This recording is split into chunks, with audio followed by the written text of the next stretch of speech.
Oh, yeah. I don't wanna be a safe bet, don't wanna be a plan B. Wanna be a top choice, not your top three. I'm so done, I'm so done. I'm Allison Langer. I'm Andrea Askowitz, and this is Writing Class Radio. You'll hear true personal stories and learn how to write your own stories. Together, we produce this podcast, which is equal parts heart and art. By heart, we mean the truth in a story. By art, we mean the craft of writing. No matter what's going on in our lives, writing class is where we tell the truth. It's where we work out our shit. That sounded like shit. There's no place in the world like writing class, and we want to bring you in. Today on our show, we bring you a story by Banning Lyon. Banning Lyon is the author of The Chair and the Valley, which will be available June 2024 on The Open Field, which is an imprint of Penguin Random House. His writing has been featured in the New York Times and the Washington Post. He currently lives in the San Francisco Bay Area and works as a backpacking guide in Yosemite National Park. This episode is about so many things, but I want to say it's really about how to write a near perfect essay. The essay you're about to hear was originally published in the Washington Post. Also on this podcast, you're going to be able to hear an interview with Banning Lyon about his process, the good, the bad, everything, and how he ended up landing an agent. So really good stuff. So stay tuned to the end. Back with Banning's story after the break. We're back. This is Allison Langer, and you're listening to Writing Class Radio. Up next is Banning Lyon reading his story, When I Was 15, a psychiatric hospital nearly ruined my life.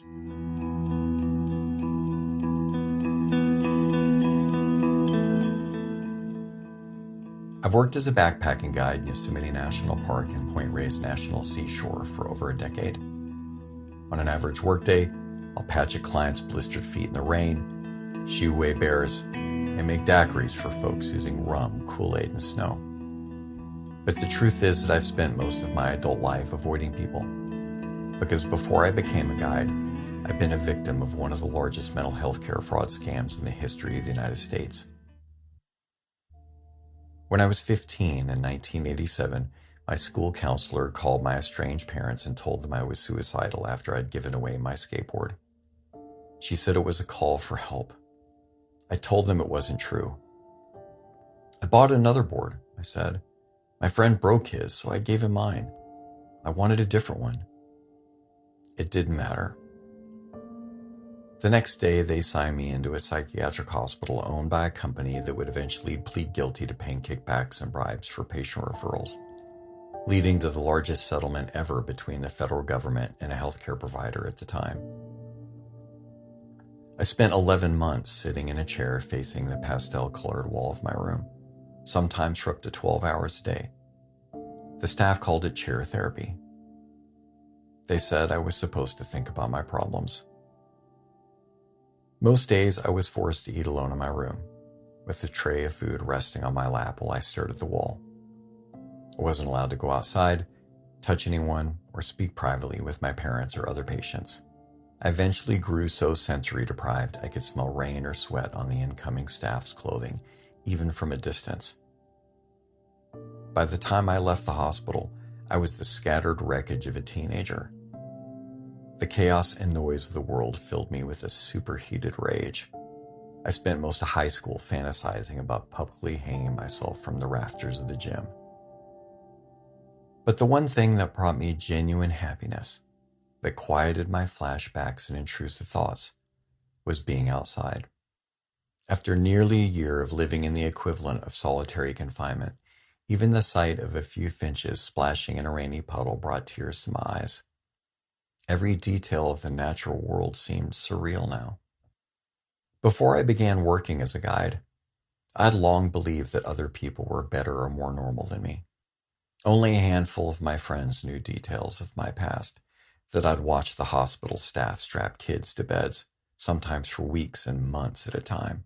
One of my closest friends from the unit had been tied to his bed with leather posy restraints for nearly a year. Angry red bed sores surrounded his wrists and ankles when he was finally released. He needed physical rehabilitation before he could walk again. It wasn't until I began spending days in the backcountry with clients that I realized I wasn't different from them. They weren't better or more normal than me. They were alcoholics or cutters or parents who had alienated their kids.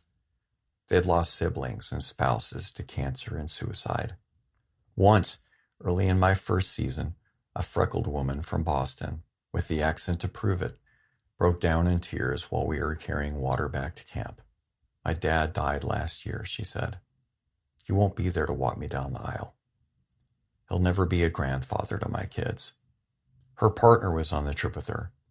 He had proposed the day before, at the foot of Yosemite's Bridal Veil Fall, hours before meeting us. I stood there, dumbfounded, listening to her grieve the loss of her father. She was sitting on a log in front of an enormous ponderosa pine, its graceful branches hovering over her, as if her father were trying to comfort her again. I knew at that moment that I'd found my place in the world, and that I needed to come to terms with my past. But I never would have found the courage without the serenity of nature and the help of my clients. Week after week, trip after trip, we explored different portions of the park, always coming to rest in some beautiful campsite at the foot of one of Yosemite's towering granite peaks. Together, we'd build a fire and then cook dinner and talk about our lives. Slowly, over those first few weeks, I began sharing portions of my past, only to discover that no one thought any differently of me. They didn't scream and run away. They didn't stare at me in silence. Instead, they hugged me and wept with me. Some of them even understood what it was like to witness abuse and suffering, and to be helpless to stop it. By the end of that first season, it wasn't only nature that seemed surreal, but also the kindness of people. Today, after guiding hundreds of clients, I'm still wounded. I've learned there is no finish line for healing. But my wounds have meaning now. And for that, and for the people who have made it possible, I will be forever grateful. Years ago, just weeks after I'd been hired, my boss invited me to go on a backpacking trip with her and two of her closest friends. "Think of it as your orientation," she said, tossing her pack on her back at the trailhead. It turns out one of the men on the trip was her mentor, a 70-year-old retired biology teacher who looked like a gold miner who had gotten lost in the mountains. On the last morning of our trip, while we were sitting by a small lake in the shade of some alder trees, I asked him for a bit of guiding wisdom. What he gave me was hope. "Just keep all your folks on the trail," he said. "They'll show you the way."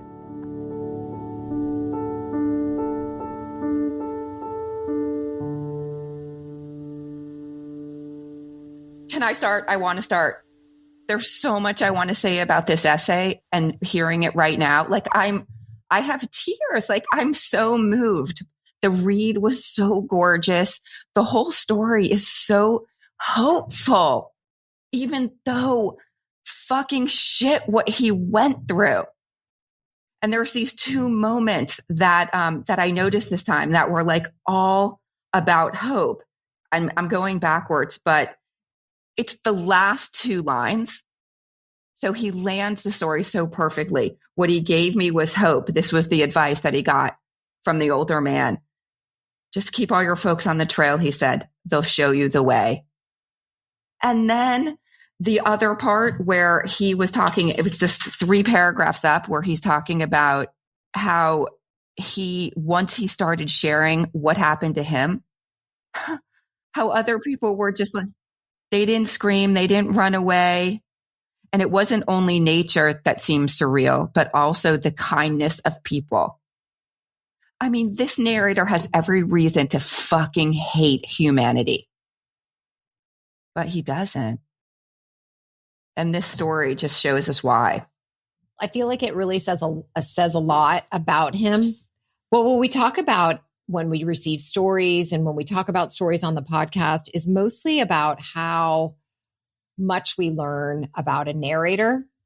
And in this story, we really get a sense of who this guy is as far as his strength, his mindset. We really don't hear many details about what it was like for him in that place, just a very few couple of details.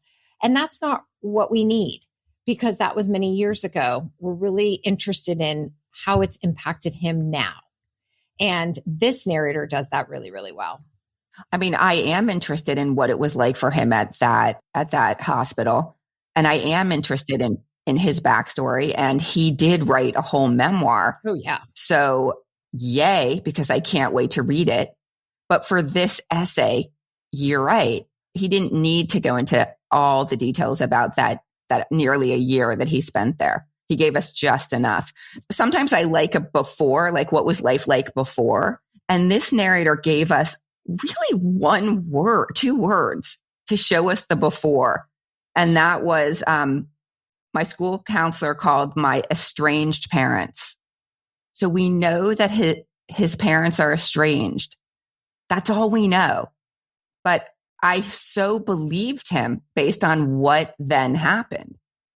They believed this counselor, his parents, and they took him to a psychiatric hospital that nearly ruined his life. Now I'm seeing the title in a new way. When I was 15, a psychiatric hospital nearly ruined my life. This advice saved me. And I love the title now because of that word nearly. Because it could have so destroyed him, but it didn't. 100%. The other thing I really love, and we talk about this too, is even if this situation didn't happen to us specifically, we've all been in a place where our past, something in our past kind of haunts us. And how do we keep going? And this narrator really draws that home in his writing in a very succinct way, mostly about, first of all, sharing his information and realizing that people were drawn to him. And also that his friends, if you can keep people close, they will guide you. And we as people sometimes shut people out when we're hurting or in pain. And I've realized that, and I know you have, that the more vulnerable I have been, the more people have drawn to me. And I see that in his story. So I completely related a lot. And I loved it because of that. Oh, yeah, I know. I agree. I don't think this guy was a writer going in, was he? Or he's been writing for years? No, this is his first project, this book. I think that he learned to write so that he could write the story about what happened to him. Mm. And we're going to get him on the line, which I'm so excited about because he is the loveliest man. And I spoke to him very briefly, and I can't wait to ask him some questions for our radio listeners. But yeah, he learned to write so that he could write this story. But there's a few other things about this essay that I wanted to mention. I mean, I think his details are spot on. The part where he's talking about how sensory deprived he was, that he could smell rain on someone, just like the specifics of that, or sweat on an incoming staff's clothing. God. Another place where his details just like really struck me were a few finches splashing in a rainy puddle. Okay. So he's amazing with details. He also, this is something that I just noticed. He knows trauma and post-traumatic stress disorder, but he did not use those tired words. And I don't mean to diss anybody who's been through a traumatic event, because so many personal essays are made because that people are making art out of their bad situations. But God, how many of the submissions do we read where people use words like trauma and PTSD, like they just throw them out, and they've come to kind of lose meaning for me. But Banning Lyon talked about, I can't remember how he put it. Oh, the outdoorist quieted his flashbacks and intrusive thoughts. I just thought that was so well said. Basically, we understand. He just said it exactly the way a person would tell another person who wasn't steeped in lingo and jargon. And I really appreciated that. And in one paragraph, he's fantasizing about hanging himself in the rafters to the amazement of the finches in the puddle. And then realizing, like he thought that other people were better than him or more normal. And, that's pretty cool how in just a very succinct short paragraph, we learn where this narrator's mindset was, that for so long, this narrator was thinking he was not normal and that he was the only one who had suffered. And then one by one, he starts hearing about other people. And it wasn't a comparative thing like sometimes people do, because there really is no comparison when you're talking about trauma. What's trauma for one person in any sort of shape or form is trauma for another person in another shape or form. So I just thought it was really interesting that he didn't compare, but he's just saying that once he realized that, he started to feel like he was normal and he fit into the world. So I thought that was really cool. One other thing that I loved so much about this essay, and that is like an essay needs to bring in evidence to prove a point. And so this narrator is telling us that he realized he wasn't different from anyone else or from the other people that were around him. And then here's this scene. So here's the evidence that proves what he's saying. He's listening to this woman talk about her father who died and who wasn't going to be able to walk her down the aisle.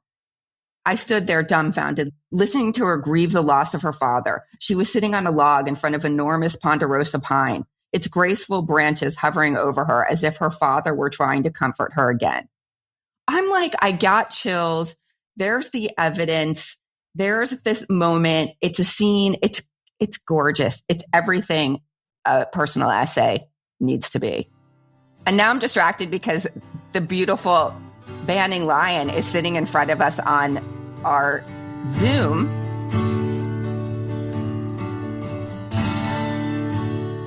Banning Lyon, thank you so much for joining us. First thing I want to ask you, I mean, I'm overwhelmed with wanting to ask you like 20 questions at once. But what I first want to ask you is about so we know that you wrote a full memoir, actually, even before you wrote this essay. So will you talk for like a minute or two about the process of writing that memoir? I could talk for hours about the process of writing that memoir. That's why I said minute or two. When I began writing my book, I was about 45, 46. I had a book deal and a movie deal shortly after the lawsuit that I was involved in after the hospital, but I turned it down. I didn't want to be famous for being a psychiatric patient, and so it just wasn't anything I was interested in. But I had an event take place. I became a backpacking guide in Yosemite National Park. I still backpack and guide there. I'm an outdoor educator in the Bay Area. I also teach outdoor skills. And that was sort of my way to reconnect to people because I grew up in the outdoors. It's always been my happy place. And I was disconnected from it in the hospital. So I had an event take place on a class. And I can't discuss the details of that because it really is sort of crucial to my story. But when I had that event take place, I knew that I had a moral obligation to write a book in many ways. And I think a lot of what powered my writing was survivor guilt because a lot of my friends from the hospital are dead. And I felt sort of compelled to do what I could with the rest of my life because I feel like the rest of my life is very much a gift compared to theirs. So 30 years later, you started to write your book, 30 years later. Yeah, I've always been kind of a writer. I dabbled with it and messed with it, but I didn't really learn the actual trade or craft of writing until I took this book very seriously. So much so that I took a year off from writing the book and actually basically put myself through kind of a college level style and grammar course in order to understand, to like embrace my voice, because my voice isn't what I wanted it to be. I wanted to be a very certain type of writer, and then discovered my voice wanted me to be a very different kind of writer. And so I had to learn to embrace that voice, which I came to love and I'm very good at, but it wasn't initially how I wanted to sound. How would you describe how you wanted to sound, and how would you describe how you do sound?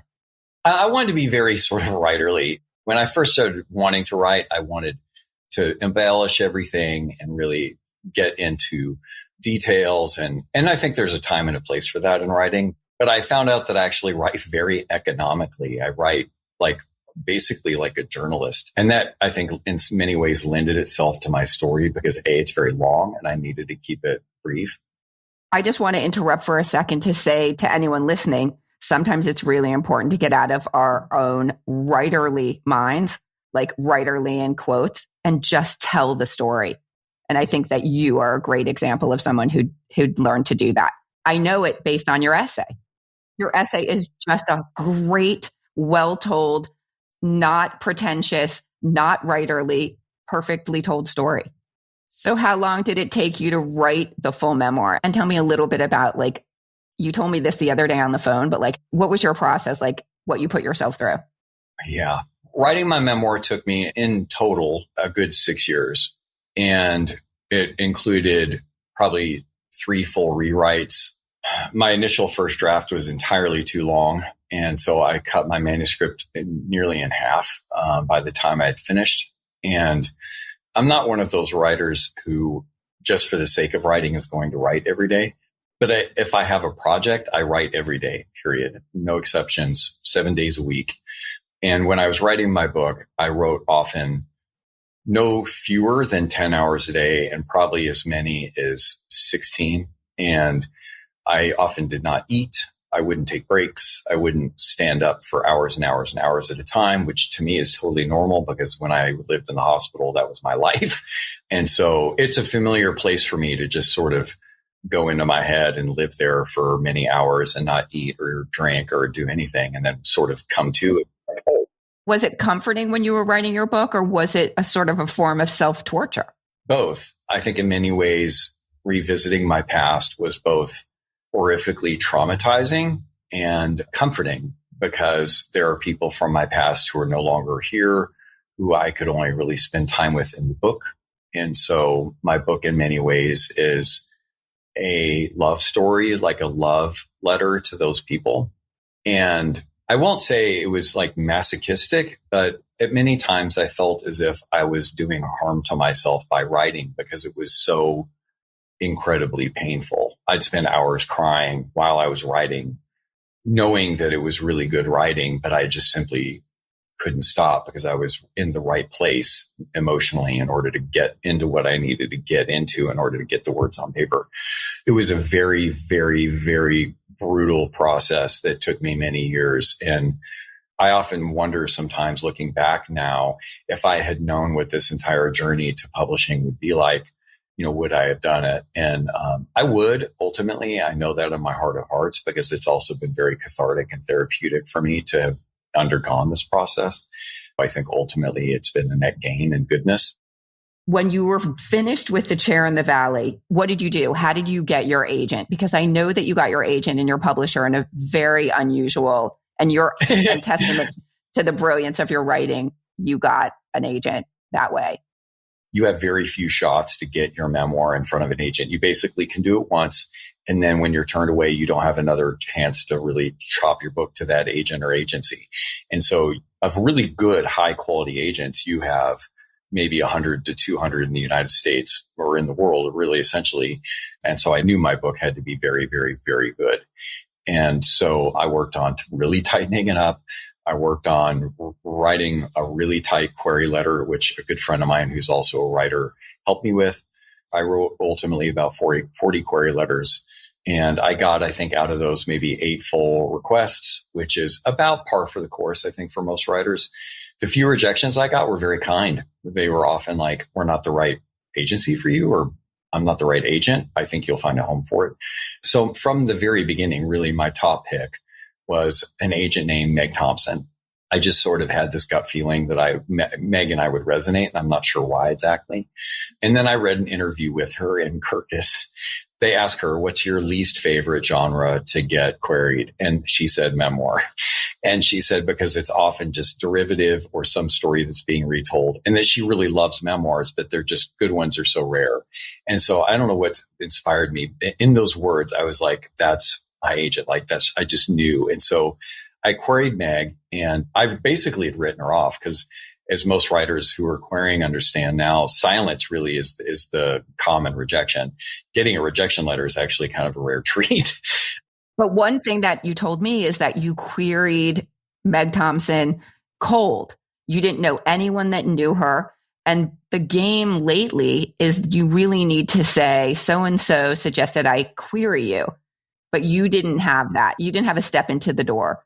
I had no sort of referral at all. I cold queried her, and I did that really for every agent except one. And so I didn't hear back from her for nearly 3 months through what's called Query Manager. And then one day I heard back from Meg, and she said, I read your query with interest. I'd like to read the full manuscript. I was like, wow, that's cool. By then I'd gotten, I think, like I said, about 7 full manuscript requests. So I was like, don't get too excited. It'll probably just be a rejection, but still, And so I sent her the full manuscript and kind of put it out of my mind. 2 weeks passed, and then I heard back.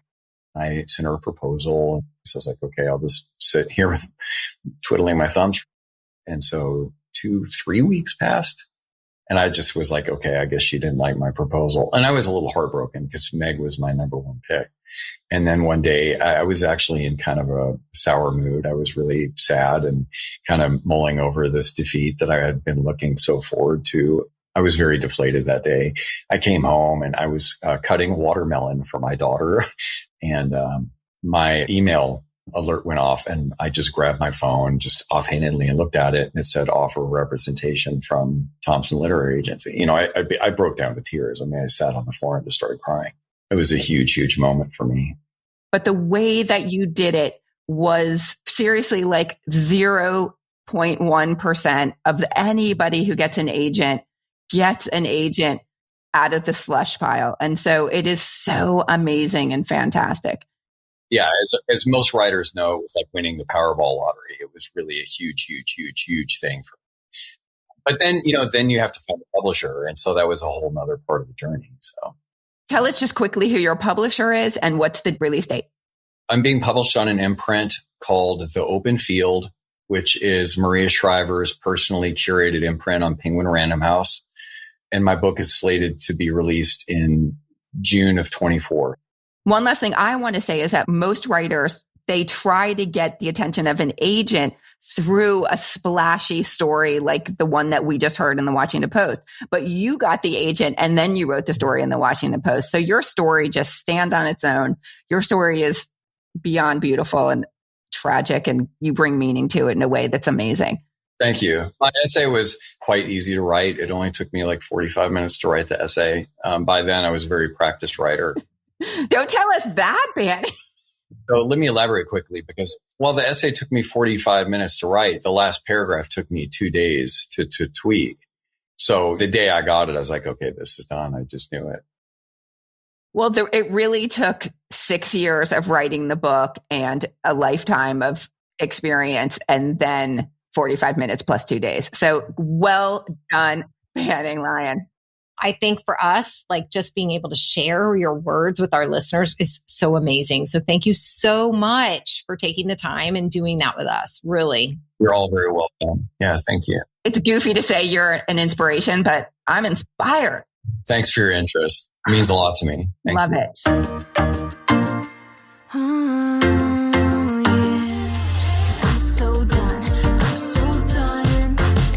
Thank you for listening, and thank you, Banning, for sharing your story with us. Writing Class Radio is hosted by me, Allison Langer, and Andrea Askowitz. Audio production is by Matt Cundill, Evan Surminski, Chloe Emond-Lane, and Aiden Glassey at the Sound Off Media Company. Theme music is by Justina Shandler. There's more writing class on our website, including stories we study, editing resources, video classes, writing retreats, and live online classes. Join our writing community by following us on Patreon. If you want to write every week with us, you can join our First Draft weekly writers group. You have the option to join me on Tuesdays, 12 to 1 Eastern Time, and or Thursdays with Eduardo Wink, 8 to 9 p.m. Eastern Time. You'll write to a prompt and share what you wrote. If you're a business owner, community activist, group that needs healing, entrepreneur, and you want to help your whole team write better, check out all the classes we offer on our website, writingclassradio.com. Join the community that comes together for instruction, an excuse to write, and the support from other writers. To learn more, go to patreon.com/writingclassradio or sign up for First Draft on our website. A new episode will drop every other Wednesday. There's no better way to understand ourselves and each other than by writing and sharing our stories. Everyone has a story. What's yours? Produced and distributed by the Sound Off Media Company.